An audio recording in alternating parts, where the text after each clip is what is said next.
The Phantom wasn't perfect. It was heavy, it smoked like a refinery, and early versions lacked a gun. A mistake learned the hard way in combat, but what it lacked in elegance, it made up for with raw, adaptable muscle. And through decades of upgrades, kills, and sorties, the F4 earned something no designer could build into it: respect. The F4 Phantom's story begins not with the US Air Force, but with the US Navy. In the early 1950s, McDonnell Aircraft set out to build a supersonic, long-range fleet defense interceptor capable of launching from carrier decks and catching Soviet bombers before they could reach US carrier groups. What they delivered was something far more versatile. What set the Phantom apart wasn't just its speed or firepower, but its unapologetic size. This was not a nimble featherweight like the F-86 Sabre or the later F-16.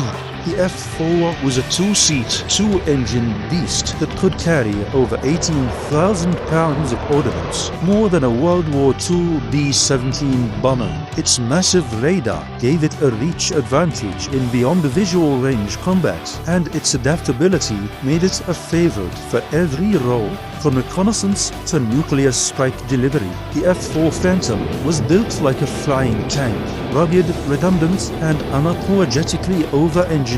Pilots often joked that if you could get it started, you could get it home, and they weren't far off. Its twin J-79 engines could take punishment and still deliver raw thrust, while its airframe could absorb battle damage that would cripple later jets. Stories from Vietnam to the Gulf War tell of Phantoms limping back to base with flaps blown off, holes punched through the wings, or even flying on a single engine, still managing to land safely thanks to its sheer structural resilience. Maintenance crews respected it, pilots trusted it, and enemies feared it. This was not a fragile air superiority diva.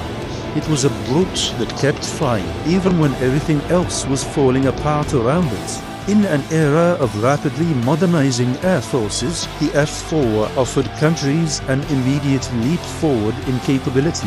It had range, radar, missile capability, and the endurance to patrol or strike over wide territories. Nations like Israel took the Phantom and refined it into a scalpel, using it to dominate Arab air forces in successive conflicts. Turkey and Iran used it to maintain regional parity during the height of Cold War tensions. Even after newer jets like the F-15 and F-16 came online, many countries continued operating F-4s well into the 21st century, upgrading their avionics, weapons systems, and engines to keep the aircraft relevant. The Phantom's longevity across continents is a testament to its design: overbuilt, overwired, and overwhelmingly effective. It isn't just an American icon, it's a global workhorse, equally at home in NATO exercises over Europe, dogfights over the Middle East, or patrolling the Korean DMZ.